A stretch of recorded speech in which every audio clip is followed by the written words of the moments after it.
Welcome to the Intentional Encourager podcast, where each episode brings you compelling conversations and stories designed to entertain, enlighten, and encourage. And now here's your host, Brian Sexton.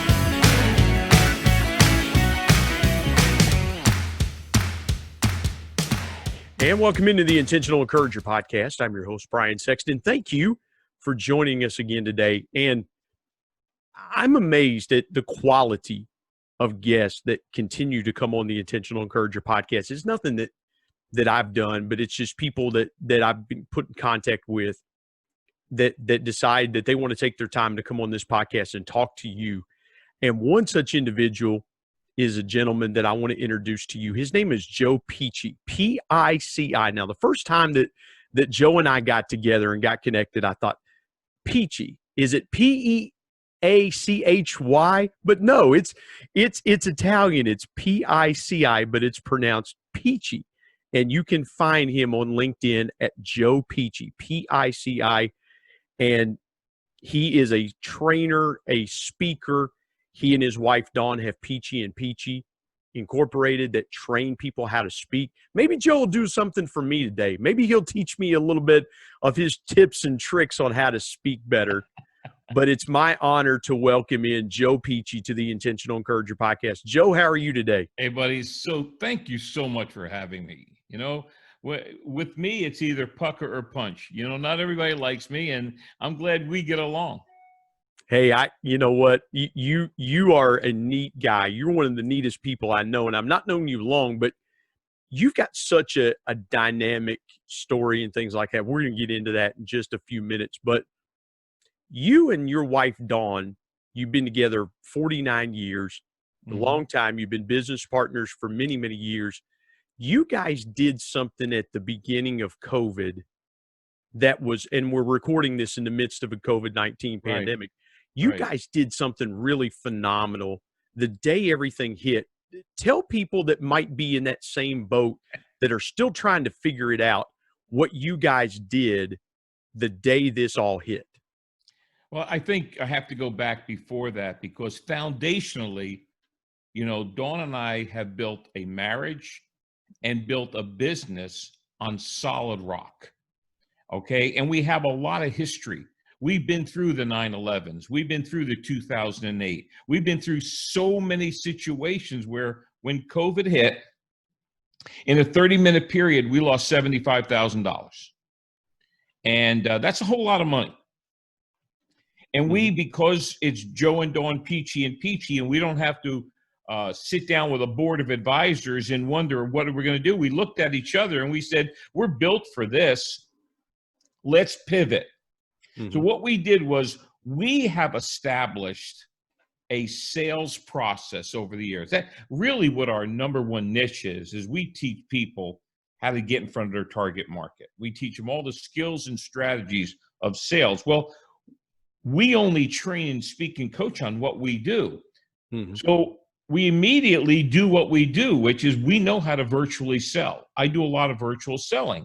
So because that didn't have to change, Brian, our process for client acquisition, the only thing we had to do was pivot and see what is it that we can do virtually for our clients. And Joe, here's the thing too, that I think is fascinating is you talk about losing $75,000 in a day in revenue coming into your business.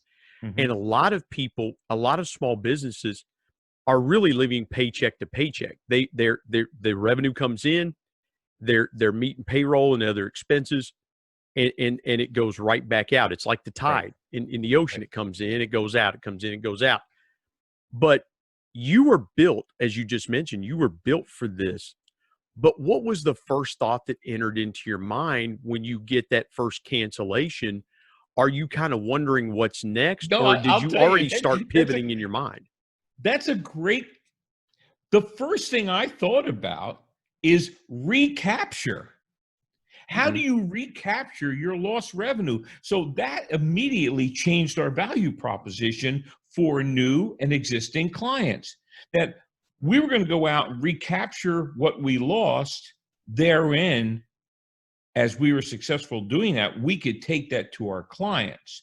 Because I'm of the belief First, you learn something, then you do something, then you're qualified to teach it.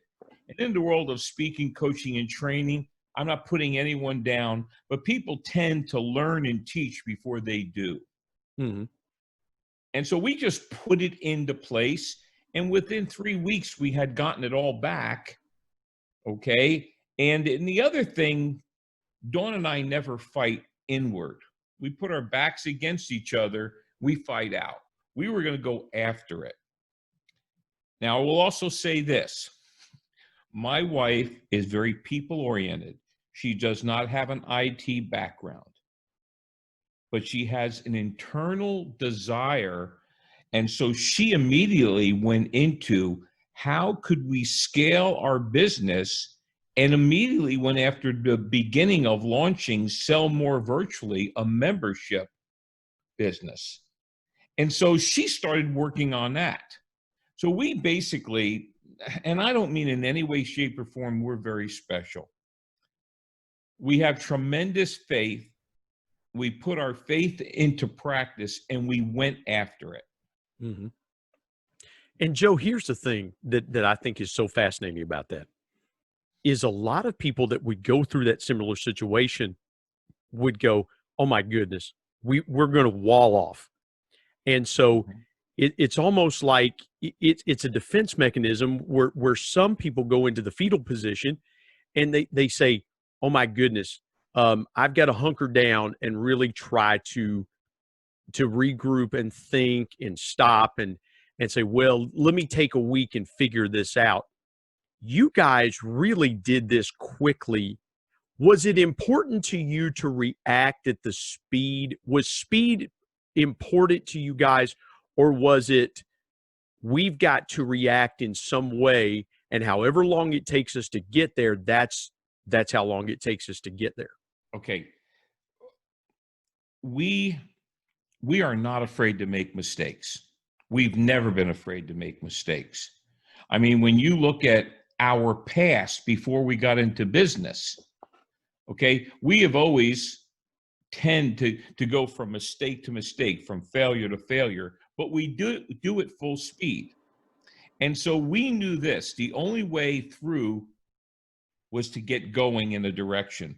We did not change what we trained, coached, and speak on, because I train and speak and coach all the sales, and I do it from individual people right up to Fortune 100. But I also work with speakers, coaches, and trainers, not how to speak, but how to monetize it. And I knew a lot of those people were struggling. Yeah. So for us, it was how quickly could we get going in a direction? And because we have such a vertical vision of what we do and who we do it for, it was just a matter of how can we deliver it virtually. And Joe, here's what I want to follow up with that, because messaging is so important, especially the people that are your client bases. They are totally dependent, and their businesses and their livelihoods are dependent on others reaching out to them. And the mass domino effect that happened from COVID, what was your encouragement to those people as you reached out to them and said, I think I've got something that'll help you? What were you hearing from them, and what was your encouragement back to them in those couple of weeks? First of all, the way I encourage, you and I have a different style. You are an encourager personified. We're wired slightly different. The way I encourage people, it is with quantifiable action steps. Okay? Because when my messaging comes to you, if you would have hit the wall and you owned a business, my statement to you is, Brian, we're going to help you recapture lost revenue and recapture lost clients. That was my affirmative approach. And because, and this is not a bragging statement, when Dawn and I opened up Pici and Pici, we decided the only thing we would speak and coach and train on is what you as a client could measure. Yeah. And so we know how to quantify what we deliver, and we tell our clients and future clients they can call anyone we've ever worked with and they can ask, did you get the quantifiable results you were looking for? So I'm not saying this with arrogance. I'm saying this with a confidence of we know what we can deliver every time, and that's what I convey in an encouraging way to my clients. Joe, I think you just really have hit on something good there, because a lot of people don't, they have an idea of what they do well or what they do best. Maybe they're sitting in front of their boss and they're saying, well, I have a pretty good idea of my value to the company. But you put it in real numbers where somebody can say, hey, here's what we're going to deliver, and here's exactly what you can expect from it. Are those expectations for you hard to and here's where I want to go with this, because a lot of times people will say they stop short of making an absolute actionable statement because they want to give themselves a little bit of wiggle room. When you make that statement with confidence, what's the typical result that you get back? Because a lot of people are not used to that direct actionable steps, and they're not used to quantifiables. I'm going to tell you what it is. When Dawn and I, in our world, we transitioned from football coach. She was a voice coach. She was a gospel and opera singer.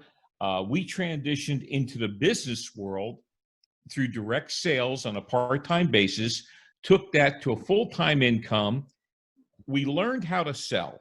Mm-hmm. Now, when we decided to make Pici and Pici 100% full-time, a speaking, coaching, training, consulting company, this is what I said to my wife. What don't sales trainers want to sell that'll move the needle the most? Right? Yep. And what we realized was most sales trainers, and they're great at it, they're really more strategic and motivational. And there's nothing wrong with that. We decided, and this is going to answer your question, to make 80% of our training and coaching tactical. Tactics are skills. Skills deliver quantifiable, measurable results. Mm-hmm. Every training we do, we measure, because we do something that very few people do. We actually do live outbound telephone call training during the training in real time. Well, you know what? That's measurable. Yeah, it is. The sales manager is the one who's tracking, not me. And they're tracking real appointments. Mm-hmm. And so after a while, you start realizing what your percentages are. We have a percentage on what is our percentage of getting through the gatekeeper. What is our percentage of getting return phone calls? What is our percentage of if a person picks up the phone, if it goes to a meeting? So I can't measure. Some of the things that great speakers do is harder because it's harder to measure. Mm-hmm. But if you as a business owner, if I sit down with you and I talk about that we're going to help you book 70% to conversion to appointments, if people pick up the phone, they're going to say, well, that's kind of high. And then I can say, you're allowed to call my clients. Yep. Now, well, Joe, you become intentional about that because, again, here's where we have gone to, and I've been in sales 25 years, and here's what's happened in sales.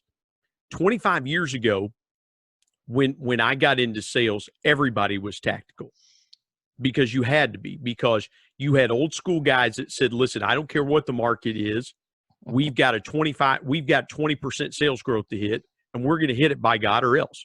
Or else. Right? and it was very tactical. So you knew the clear direction. It was up to you to execute the things, and it was very specific. This is a process we're going to use. These are the policies and procedures. Nowadays, in sales, with so many avenues to connect with the customer, people have gone away from the tactical and they said, oh, we've got to be relational. And I'm 100% relational in nature. However, to your point, you better have some good connecting skills. You better have some good tactical things that are going to engage and make your customer sit up and take notice of what you're trying to do. I love what you said there. But when let me did it share change something for you? with you. Yeah, go ahead. Don't mistake tactical for transactional. Yeah. That's a great point. Transactional is get to yes or no as fast as possible. That's not us. You know that 65% of the population is slow paced. 82% of all sales happens between the 6th and the 15th contact. We are very consultative, but those consultative skills have to be taught. And that's what I mean about tactical. We actually teach people how to listen, not just that they should. We actually teach people how to sell consultatively to every behavior style. So when I mean tactics, I'm talking about, you know, look, you're an old football guy. I'm talking about blocking and tackling here, right? Yeah. And nobody wants We're to going to teach. get into that in a second. Yeah, but nobody wants to teach blocking and tackling. Well, Joe, And- what you said there about transactional, I got to jump in here because, yeah. you know, for years, and I'm going to use this term, in sales, there were a lot of times that it was a one-night stand sale because it became very transactional. It was how quickly can we get to close the deal? Right. And it wasn't the process. The process wasn't nearly as important as the end result. And so to your point about being transactional, there were a lot of guys that came up in selling when I came up in selling that's the way they were taught and trained was get from A to Z as quick as you can. And I started terming that one night stand selling. And I hate to offend anybody, but that's literally the case because all you're there to do is to complete the transaction. Right. And for us, it took me 10 years to get Coldwell Banker. It took me 10 years. I just trained a Blue Cross Blue Shield group live. Mm-hmm. First time I sat with the owner of those 7 agencies was 10 years ago. Mm-hmm. If I would have been one night stand or transactional, I don't get those. So the key to being able to sell consultatively, for us, we have 22 ways we generate leads. Mm-hmm. Okay. The front end, you've got to generate a lot of leads. You have to make outbound calls. There's so many things, but when you get to the meeting, I'm not there to slam them in. I'm there to meet a need, to find what they want fixed. And if they don't want to fix now, that's okay. Mm-hmm. Because what I know will happen is this. 95% of the people I sit with within 2 years are writing me a check. Mm-hmm. But that doesn't mean they're writing me a check today. Does Well, that make sense? Yeah, it makes total sense. And I think a lot of salespeople are not built for the long haul. And you've got to be built for the long. You've got to be built to play 4 quarters of football. Yeah. You've got to be built to, if you're a distance runner, you've got to be built to go 25 miles in some cases. And some salespeople today, you know, Joe, I'll say this. I think a lot of younger guys and gals that I run into, because of social media, because of the instantaneous reaction that they can get from social media, that in a lot of cases they think that it translates to selling in their career. And I'll take them aside and I'll say, listen, if you're waiting on instantaneous reaction from your buyer, you're going to be waiting a while. Yeah. Because to your point about 65% of people have a slow pace. If I'm in a buying situation, Joe, I think a lot of times salespeople have forgotten how to buy. Yeah. They sell differently than the way they buy themselves. Mm-hmm. And so they're gung-ho to get that customer to a yes. But when the tables are turned and they're being sold, it's like, well, wait a minute. Well, that's not how you sell. But see, you're a veteran guy. And so yeah, the gray hair, the little bit of gray hair I've got. And I'm older than veteran. Got it? So, but here's what I've experienced. And I'm on the ground, man. I've got boots on the ground. I sell all our training. Okay. I don't have an agent. So what I've noticed is about 85% of the people out there in sales today have an inbound mentality. Mhm. They want referrals only. They're looking for inbound leads. It's all about inbound sales, and very few people have the mental toughness, the skills, and the strategy to be an outbound seller. Okay. And that's so what happens is people hire this person because they were in sales, but what they were really in was order taking. Yep. Yep. And Joe, it took me a long time to figure out the difference because I worked for a food distributor, and that's what I would do. I would go point A to point B. I was a territory manager, but really what I was there to do was take care of business, talk about some new things, try to get some new pieces of business. And until I learned how to really identify and talk about things that my competitors weren't talking about, Right. that's when I really learned to sell. I love what you said there. Here's the thing, and here's another thing. Our second vertical is with speakers, coaches, and trainers. And about 2008, we're sitting at the National Speakers Association convention, and all the big famous guys were kind of walking around whining because the industry imploded. Because, when the money is down, the first thing to go at conventions is the outside speaker. Mm-hmm. And so most of the speakers, trainers, and coaches either were going part-time or doing something else. And that year we tripled our income. And I look at my wife and I go, hey, look, I ain't Zig and I'm not Les Brown, but we just tripled our income. What are we doing? Mm-hmm. And that's what we realized, that our niche for speakers, coaches, and trainers were not how to speak, coach, and train, but how to monetize their intellectual property and talent. And that became another vertical. And so we saw a need and we filled it. Mm-hmm. Well, you guys have always done well, and I'll park on this, and then we'll move to your story as a whole. But you've always been able to, when crisis hits, to find another revenue stream. Mm. And so many people, when crisis hits, they are just they're hyper concerned about protecting what's right in front of them, instead of doing what you guys did and go, okay, well, what's right in front of us is disappearing by the minute. We got to figure something else out. And I think sometimes the way you're raised and your behavior style, like Bear Bryant said once, if I'm going to fight with a bear, root for the bear. At some point in time, we have to take responsibility. Mm-hmm. We have to be responsible for feeding our families, for building our businesses, for doing the right thing. And I think sometimes in our economy today, we're looking for somebody else to fix our problems. Well, Dawn and I weren't not raised that way, so that helped us. Well, and you mentioned Coach Bryant, and I had to throw this in there because I watched something on the SEC network not so long ago, and they had about a 15-minute segment in this program on Coach Bryant, the legendary Alabama head coach. And his players, they were interviewing guys that played for him in the 1960s, in the early to middle night. So we're talking 55 years ago. Right. And these men are now in their 70s, in their mid to late 70s.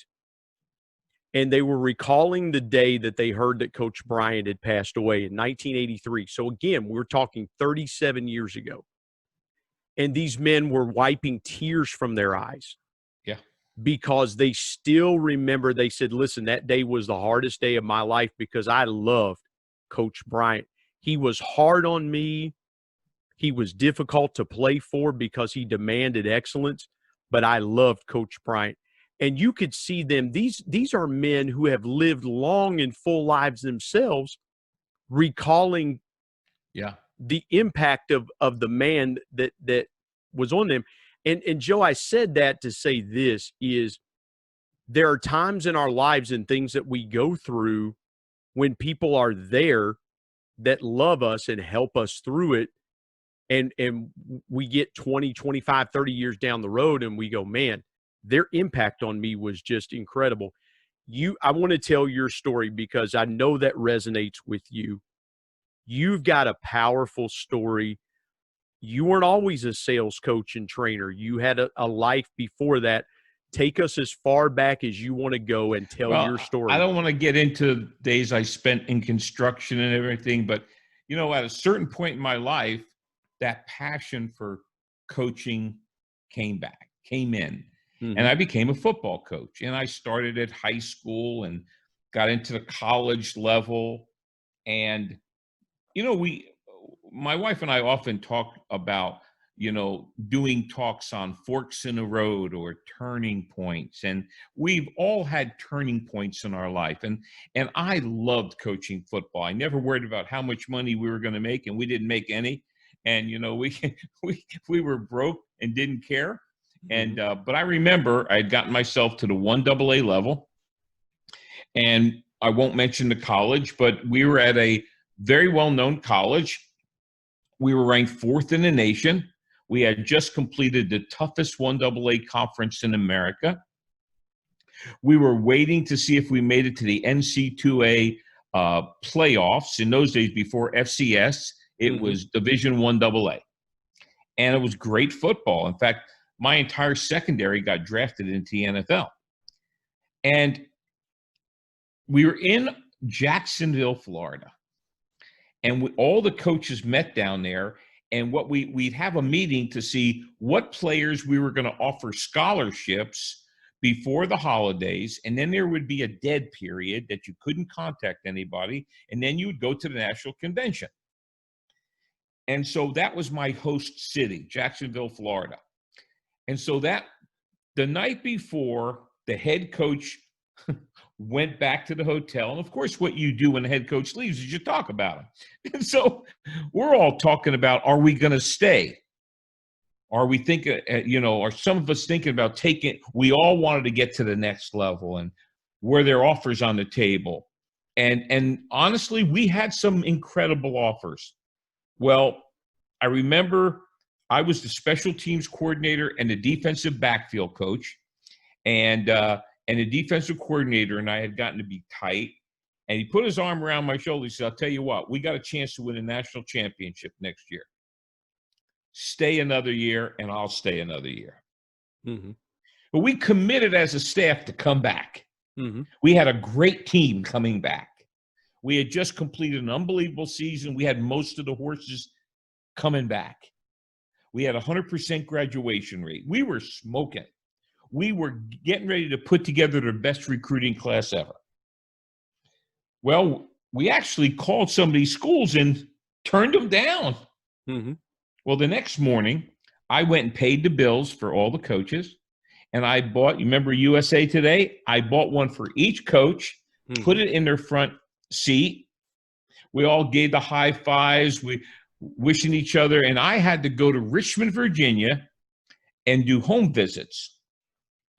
Nobody looked at the newspaper. Everybody got in a car and headed off. And I'm driving up Route 95, and I stop in Florence, South Carolina. And this is before cell phones, guys. This is a long time ago. And I got my quarters, and I'm going to call home and tell my wife, I'll be home Christmas Eve. Looks like we've really put together a great recruiting class. And I get her on the phone. She goes, are you sitting down? I said, no, why? She goes, yeah, because at that time, the payphones, you had to actually get in the phone booth. Or The said, phone Joe, from cars. We've been fired. Yeah. The phone phone what? She goes, Joe, it's the front page of USA Today. No, say that again. I apologize. I jumped in there right. because I was going to say that Joe, the phone, we've been fired. Yeah, you've been fired. It's the front page of USA Today in the column. Well, I was the oldest assistant, and I had been through a firing before. So my wife had all the assistant coaches' wives. A couple of them were pregnant, and she was encouraging them. And I said, what'd you say? She said, it's in the front page of USA Today. We've been replaced. And Joe, let me jump in here because, again, back in those days, especially for a 1AA program, and I know that well because when I was in college at Marshall University, Marshall was at the top of 1AA. They were for about a almost a 10-year period. Well, it was a 10-year period. Marshall played in probably 7 or 8 national championship games. Oh, I know and they we did. hosted in Huntington. We hosted several national championship games, and so I know that very well. And my point to that is, 1AA coaches don't normally make the front page of USA Today, even back then. And they don't make the money either. Yeah, that's why Jim Donnan took off and went to Georgia. More hours because a lot of our recruiting, we couldn't afford to fly to all our recruiting. Well, I get in the car and I'm driving home. And as I'm driving home, I'm looking in the mirror, and it was the first time in my life I thought, should I be doing something else? See, I'd never thought about that before. Should I be doing something else? And cleaned up the mess when we got home. I won't even go into all that mess. Took a high school job in Southwest Florida to feed my family, making nothing. $350,000 in medical debt. 2 babies in the house. My wife was home with the babies. Mm-hmm.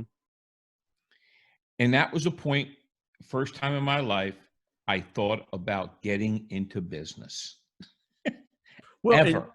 And Joe, let's put some perspective around that, because the day before, you guys have firm offers on the table from other places. You could have gone other places. And I'm sure that guys that you were on the staff with probably tried to reach back and revive or revisit those offers. And in the world of coaching, the little bit of what I know about it, it's very quick. If you don't take the offer, they're on to somebody else. Right now. And even back then. And so was there a temptation when you thought about it, was to pick up the phone and go, okay, let me see if I can revive that. Let me see what I can do to shake that out. Well, of course, and it's not like we didn't. It's that it wasn't a great year for movement. There was not a lot of movement at that point, or the movement had already happened. This was 4 days before Christmas.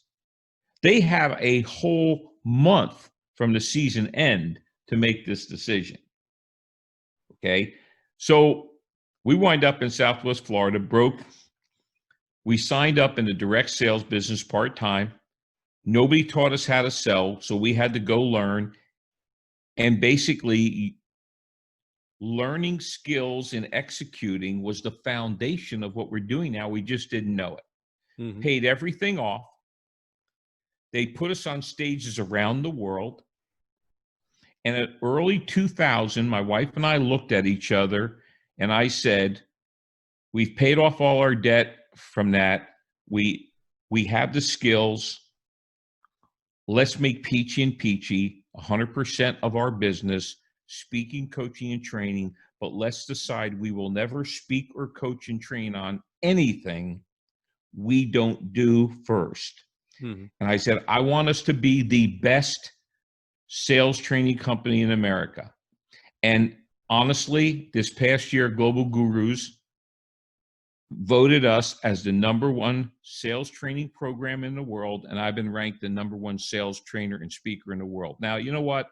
Whatever that's worth, but our whole goal is to help our clients grow their business.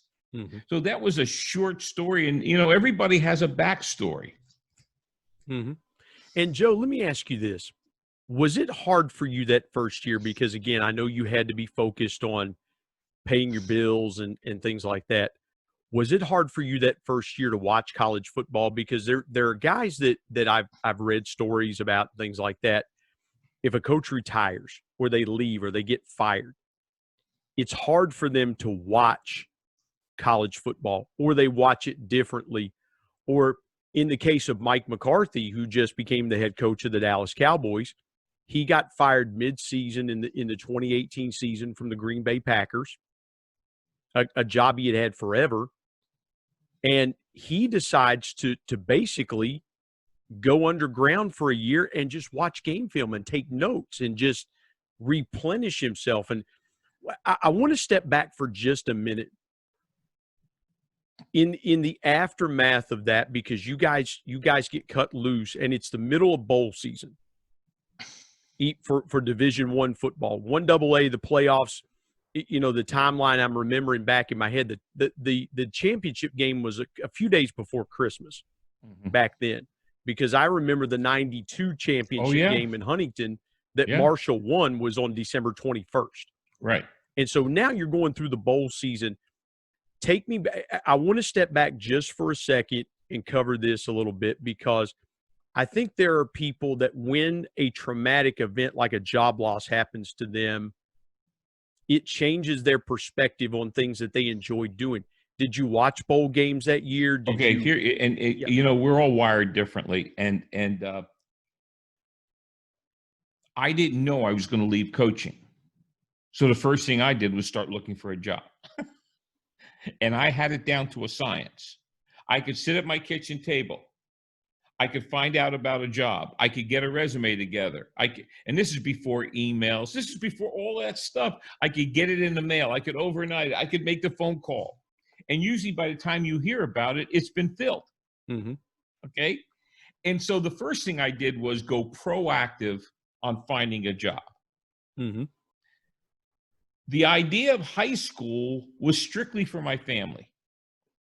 Maybe I need to get a high school job, build a program, give my family some stability. Got it? Mm-hmm. I did that. Moved to Southwest Florida, took a school that never won any games. And our second year, we won 9. Wow. Now,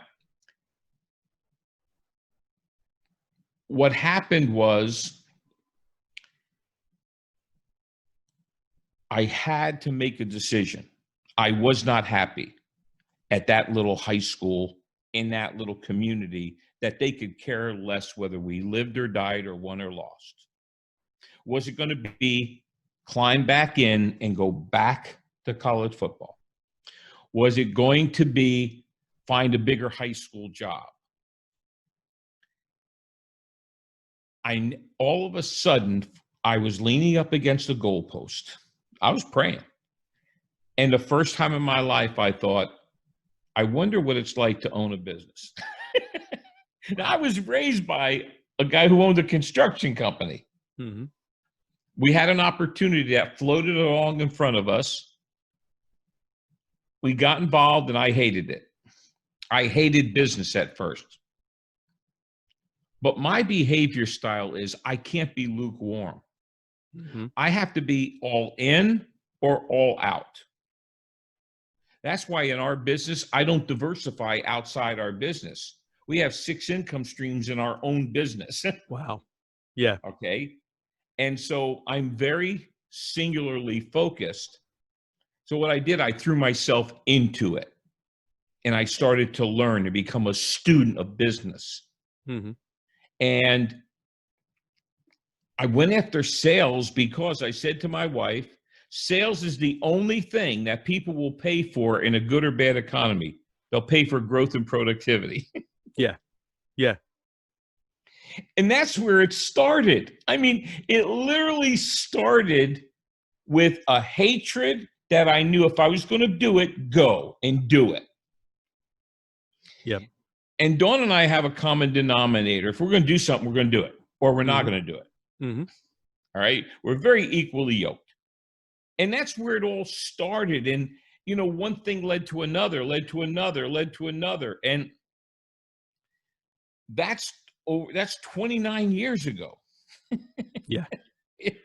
Joe, I gotta ask this again, because my mind, when I'm talking to a guest and having a conversation, my mind just resonates on things that they say. How long did it take you? You were in football and coaching for so long. How long did it take you to get the football out of your system? Because a coach, a guy that's coached in any sport, whether it's college basketball or professional or college football, professional basketball, baseball, whatever it is, a lot of guys, when they decide to leave it, it takes a long time for it to get out of their system. You just said, great question. Yeah, you just said a minute ago that you said, I have to be all in on business. Even though I hated it, I had to be all in.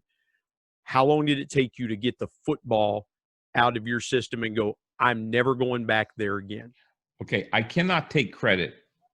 I will tell you, if you know anything about the behavior styles, whether it's Myers-Briggs, animals, colors, or DISC, I am of the behavior style that I'm very fast-paced, task-oriented. In other words, I have it built in me, not something I've manufactured. My behavior style can burn the boats. We don't have a rear view mirror. And so, not through anything I do, but the way I was wired, it took me that much time to say, that's behind me, this is ahead of us, and I cannot have a dual mind. Okay? I was not bitter. I was not, this should have never happened to me. I was, this is what God has me to do. I'm going. Now, I'll have to learn as I go. All right? And so because of the way I've been wired, not through any intellectual prowess, I have the ability to knock off the rearview mirrors and focus forward. And that's what we did. And that's so good to do that, because sometimes guys and gals will hold on to dreams longer than they need to hold on to dreams, thinking that there's an ember there that might spark again, and now we're back to fires. And a lot of times those things just die, or you just have to pour water on them and say, this is never coming back again. And so it's funny because right after I made that decision, I get an offer for a dream job. Defensive backfield coach at a Division 1A football program.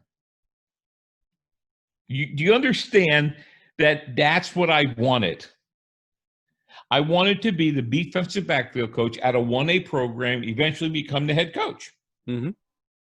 Right after I make this decision, and I want you to understand, I made the decision, that didn't mean the income was there. I made a decision and there was no income, and the phone rang. Just like it was yesterday, I can remember. He said, Joe, I've always wanted you on my staff. What would it take for you to come and be my secondary coach and help us with our recruiting? And this is what I said to him. I know that road. I've chosen a new one. Wow. With no, look, I'm not saying it was smart. Well, the two things that you had done, you had been a defensive backs coach at the 1AA level. You had done recruiting, and now you get a chance to jump where the budgets are higher. Even back then, the budgets were higher. And the pay scale was a whole lot different. You got your own car. Yeah. And it was like, it was like really sweet. You know, the other thing was, it was only 2 hours from where we were living. It was not a major move. And I remember when I said it, I remember when I hung up the phone, my wife said, who was that? And I told her. And I saw the look on her face. And I said, and I turned it down. We're going to make this business work. With no proof, right? With still debt. Yep. But again, I'm not a guy who can do 20 different things. Mm-hmm. And so knowing yourself is so important. And so we threw ourselves into it. Mm-hmm. And I think one of the challenges, you and I talked about this one time, people are afraid to commit, so they don't. Mm-hmm. They put one foot in. They make a half-hearted effort and expect results. Yeah, good point. And if we're going to go in, we're going in. Mm-hmm. I'll give you an example about my wife, and I know you're going to have her on the show. Dawn is ranked in the top 10 women on LinkedIn.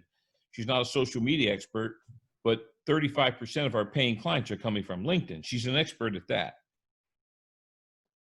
On March 1st, she comes into my office and she says, it's time to move into a membership digital site. She says, not everybody can afford your coaching. Not everybody can afford our boot camps. Not everybody can afford bringing you in.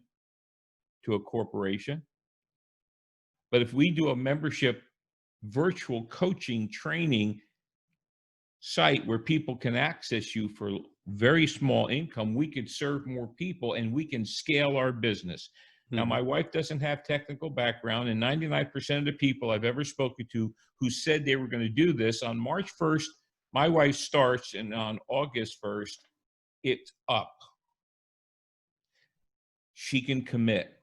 She can finish the task. And I want to encourage your audience to learn to become a finisher. Yeah. That's See, so if true. I can encourage anybody, it's to learn the character and the fortitude and the desire to finish what we start. Mm-hmm. You know, because that's what's lacking so much. Mm-hmm. And Joe, when you get that call from that coach, because a lot of football, don't you? I do love what I'm intrigued by is this, because I know how I'm wired, and I know that if I were to get a call for a certain opportunity, I'm not only answering the phone, I'm thinking hard about it. Yeah, because your bags are packed. Exactly. And my wife has been one, like your wife, Dawn, that said, look, I'll follow you wherever you go. I'll support you. But now you're in a situation where you have the opportunity, and you look at her and you say, I'm not doing it. I'm committing to you. How important was it for you guys to do that together, and for her to hear that from you, to say, listen, our days of nomadic traveling and moving around the country, because coaches do that, especially in the college ranks. A lot of coaches will move different places for jobs. How important was it for your relationship, and how important was it for you to tell her, I'm all in with you and us doing this? Well, I think it was the other way around. It was, Dawn, this is what we're going to do. And what do you think? Mm-hmm. And she said, let's go. Now, I will tell you that there's a million podcasts out there today.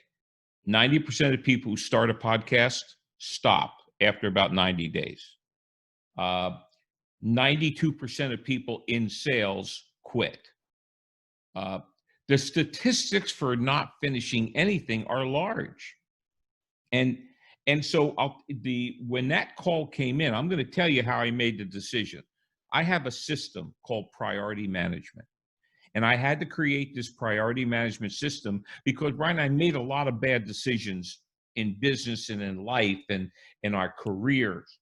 And I had to unemotionally create a top-down decision-making process. So if you came to me with an opportunity, that decision was predetermined before you called me. Mm-hmm. And so I always tell people, you better know what you want. You better know when you want it. You better know why you want it. And if somebody comes to you with an opportunity, you need to ask yourself this question: will this be the best use of my time towards our ultimate objective? Wow. Just like that went through my mind, and I knew this: you're hired to be fired. Mm-hmm. This could be the best job in America, but gone are the days of staying at a school for a long time. Yep, that's right. Okay. Because even legends get fired now. Right. And so I think the biggest thing that Joe and Dawn have established is we don't think about doing anything through charisma or talent. Everything we do is through a process, communications, strategies, and skills. So therefore, I don't focus on how much money I'm making. I don't focus on, did I close a deal? I focus on, did we execute the process to the best of our ability?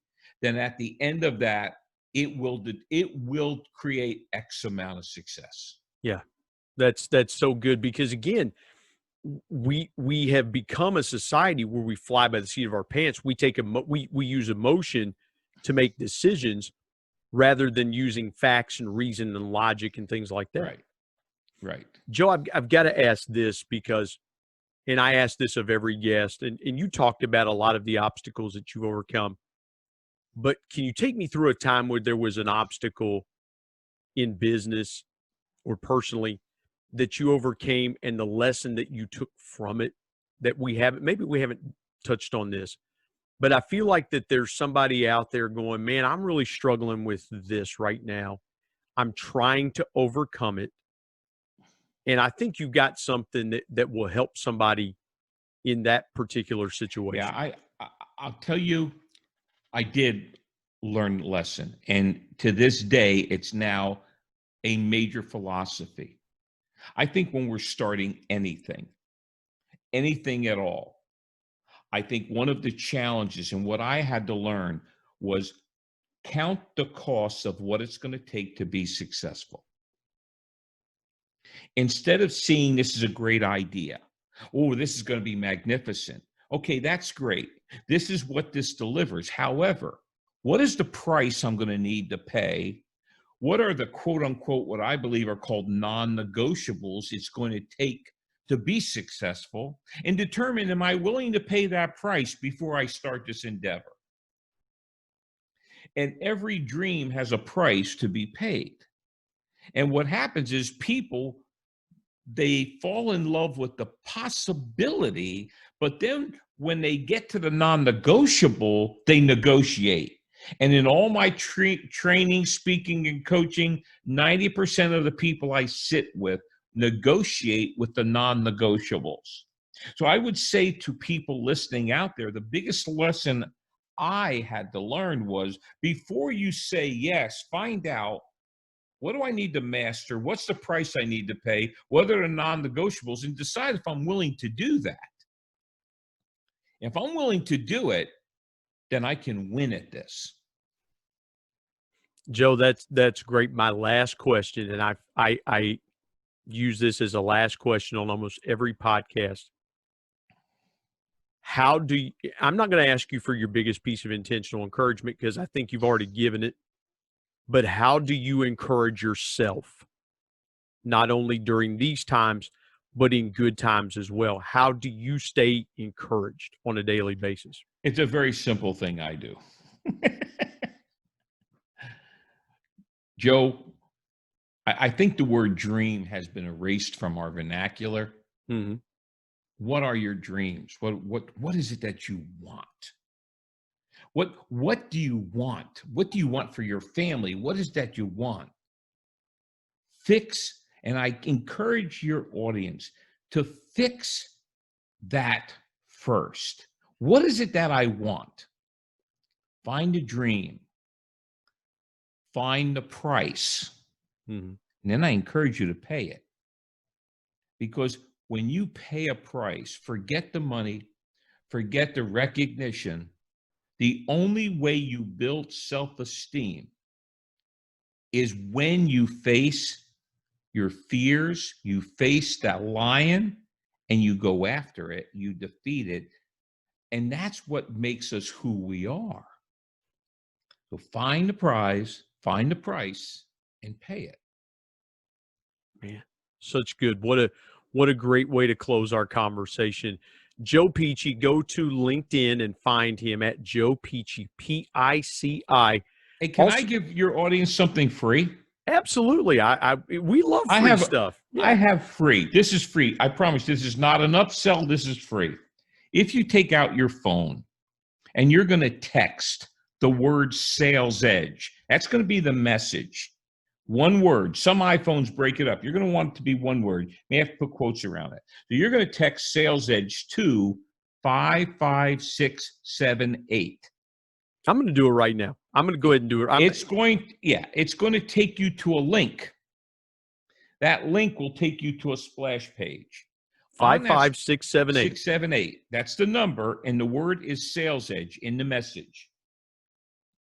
Now, when you hit the link, it's going to take you to a splash page. The first thing you're going to see up there is Recapture Lost Revenue, Virtual Selling, Free e-course. It's going to be 5 videos.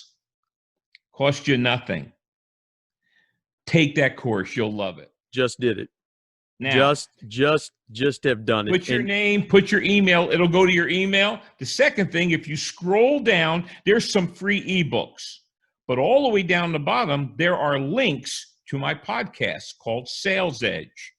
It's on all the podcast hosts. Comes out every Tuesday, Thursday. It's free. It's all about business, sales, marketing. That's our free gift to you. But thank you for inviting me. Oh, man, this has been so good because, again, yeah, we talked a lot of football, and yeah, I'm a football fan. I'm a big time football fan, college and pro. And, if we didn't have the green screen, I would have worn something Marshall Thundering Herd related because that's my school. But, man, this was so good, Joe. And again, connect with Joe on LinkedIn at Joe Pici, P-I-C-I. Also, go to peachyandpeachy.com. That's P-I-C-I. Or if you want a free complimentary cup of Joe, 407-947-2590. Call me. Yeah, do that. Do that. And again, mention that you heard, if you wouldn't mind, mention that you heard this conversation in Joe's appearance on the Intentional Encourager podcast, because that helps us grow our audience and get more people exposed to intentional encouragement. Joe Pici, man, this has been so good. Thank you for joining me today. Thank you so much. I appreciate that.